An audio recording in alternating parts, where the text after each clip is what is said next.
one of the things I actually stress with people, because where I come from is, you know what, when you go and you do that podcast, all too often the podcaster is going to tweet about it once, and then that's going to be the only mention of that podcast. So if for some reason that name doesn't strike somebody, they may skip over that episode.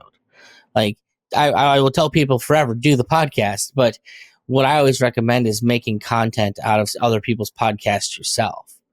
Go download it off YouTube, cut it into shorts and clips, and like re-upload it yourself, because it gives you the ability to turn what was maybe a mediocre spot and a chance to make a new friend, a new relationship in the industry.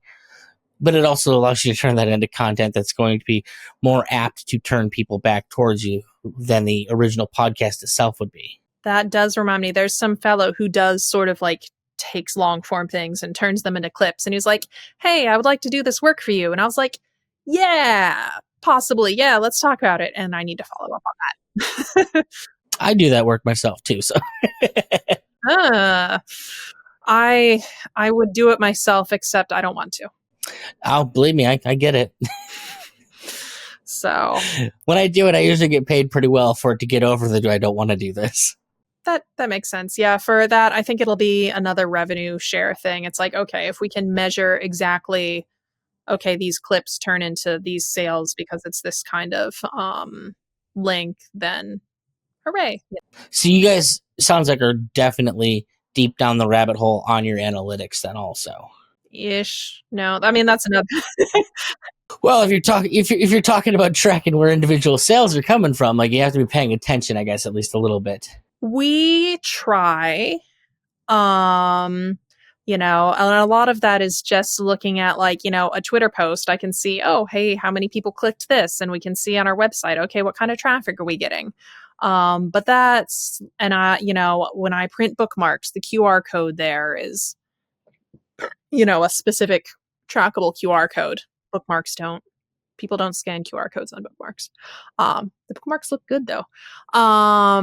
So bookmarks actually have a different benefit, I find, and it's that it's part of the answer to when I talk to people. And I was like, well, I'm not in my marketing cycle. I don't want to. I can't do a podcast right now because I'm not actively promoting anything. And one of the things, this is one of the reasons I like the Twitter world, especially for someone like Devon, is that you have to stay relevant in people's minds. That's why an email list is important. That's why regular posting on Substack, Twitter, and things like that. Because if people go a year, 2 years, however long it takes you to write that next book, without hearing from you, they're going to forget about you. That bookmark, whether or not they click or do anything on it, that is something they can visually see. Even if it's in somebody else's book, it's keeping you in mind. And that is the thing that you can't be overlooked, because it's with all the things that are out there today that can draw and grab attention, like being able to keep anyone's attention and keep forcing your way in there, even if it's like feels subliminal, is super important. Yeah. And that's one of the reasons that I'm very interested in doing. So there's sort of swag and there's merch. Swag is sort of the free thing that's just, hey, name of item, keep this in mind. It's the bookmark that says Theft of Fire. It's the free pin at the convention. It's the whatever. And then also merchandise being a thing that is for a fan. So I have some things planned for the upcoming Kickstarter and for example, one of the things that I want to do that I haven't done yet is I want to get a logo made for Warnock Engineering, the engineering company inside the book, and have some, nice little paper notebooks that say Warnock Engineering and have some fun little bits on the inside flap of, registering an asteroid or something, And you're getting track jackets made, right? Oh, I don't think we're quite there. But yeah, just having we get roving gangs of Warnock Industries. There we go. But yeah, just sort of these little bits that keep Theft of Fire in people's minds. But yeah, as what you were saying for sort of keeping your author presence alive, that's one of the reasons that Devon's nonfiction writing is sort of a useful top of the sales funnel raise awareness thing, because he's writing on topics that people already find interesting. They aren't on Twitter looking for someone to say, I wrote a book. It has a space pirate.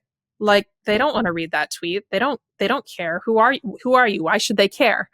And so his nonfiction writing is a way for him to demonstrate that, yes, I have a decent command to the English language. I can compose interesting thoughts in a logical manner in a way that makes you think.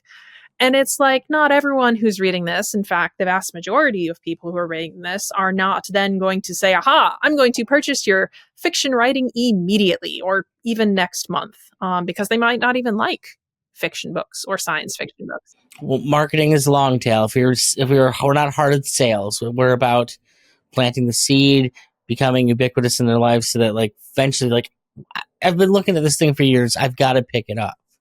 Like that's the idea. Like even if you're doing something like SEO doesn't fix your website the day you do it.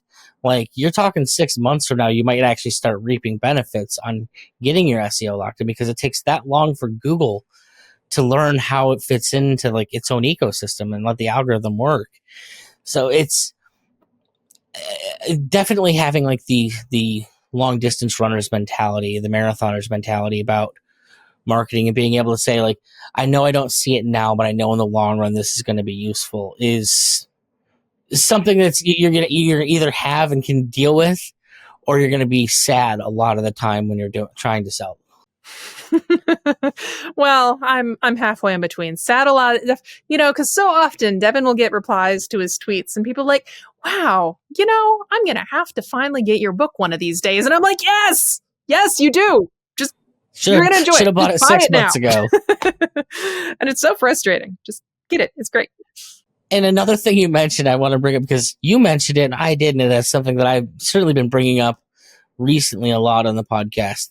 And it's the idea of talking about what people are already talking about. It's the idea of interruption marketing is what modern marketing is called, because you're on these platforms where they're not about talking to you, and you have to stop them from doing the thing that they're actively doing to pay attention to you.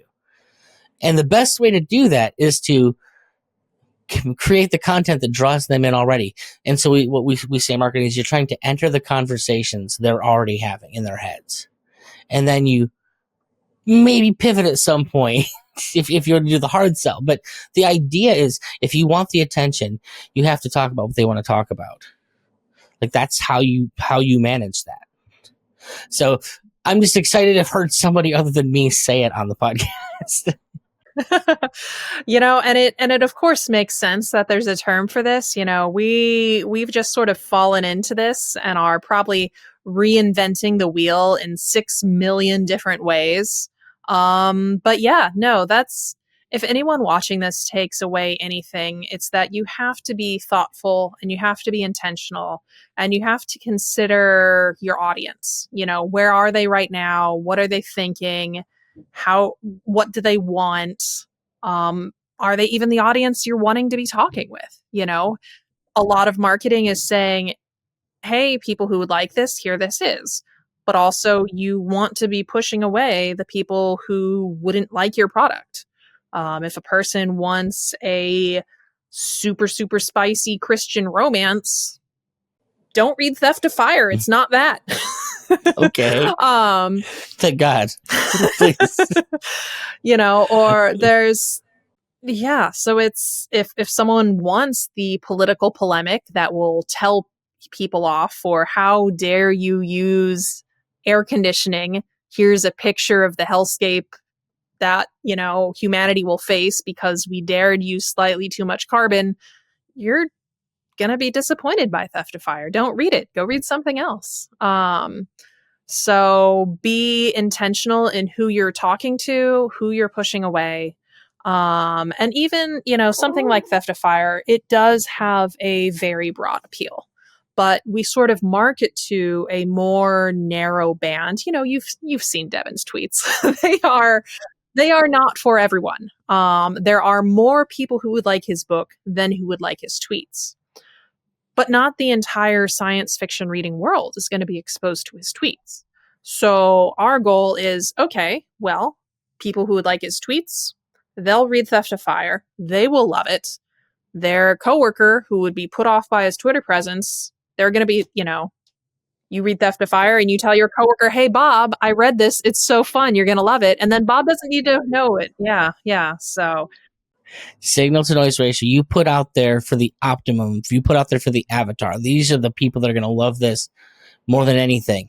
And you bring those people, because when you bring those people in, inevitably, they will talk about it. And they're going to talk about how great it is. And it may not talk about like the crap that other people won't like about it.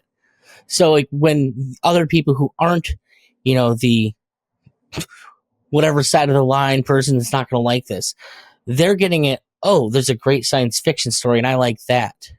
Whereas the people that maybe coming from Twitter are going to be the super fans. They're going to be the ones that have to have everything. And those are the people you want to talk to the most, develop the relationship with. Because keeping them happy is what means you have other people doing the work that you don't want to be doing, of talking about the book all the time in the future. So, well, Christine, thank you so much for coming on today. You actually summed up so much so good that I don't even have to ask the question like, what is the one thing that you'd like people to pay attention to? Because you already hit the one thing you think people should pay attention to. So the last question I have for you is, where can I send people to pick up a copy of the book? of course. Well, the easiest thing you can just type Theft of Fire into Google. And I think it should be probably the top results somewhere, wherever people like to read. If you like Kobo, find it on Kobo. If you like Amazon, find it on Amazon. Go to Devon Eriksen, ERIKSEN.com to find everything you need to know about Theft of Fire, Orbital Space Number 1. It is not going to be on Audible because Audible does not really believe in paying authors money. But we are about to launch a Kickstarter for the Theft of Fire audiobook, which I am so excited about. Devon's actually started the recording with his amazing amazing voice actors. We're doing 3-person full cast. No, they're recording live together, so they can play off each other. It's not person recording here and person recording here, and then it gets jammed together. It is personal taste thing. That's all. No, and it's not one of those like, hey, we're gonna have like he walks down the hall and we go clink, clink, clink. It's like, no, it's just Devon doesn't like the sound of men doing women's voices or women doing men's voices. And because it's character driven, their voices are so integral to the story. So, well, I'm going to end up listening to the audiobook version anyways when it comes out, because that's how I take in my books. Well, make sure you sign up for the audiobook mailing list. The link for that can be found on the carousel at devoneriksen.com. Awesome. Well, once again, thank you so much for coming on today. Yeah, it's been fun. You have a nice night.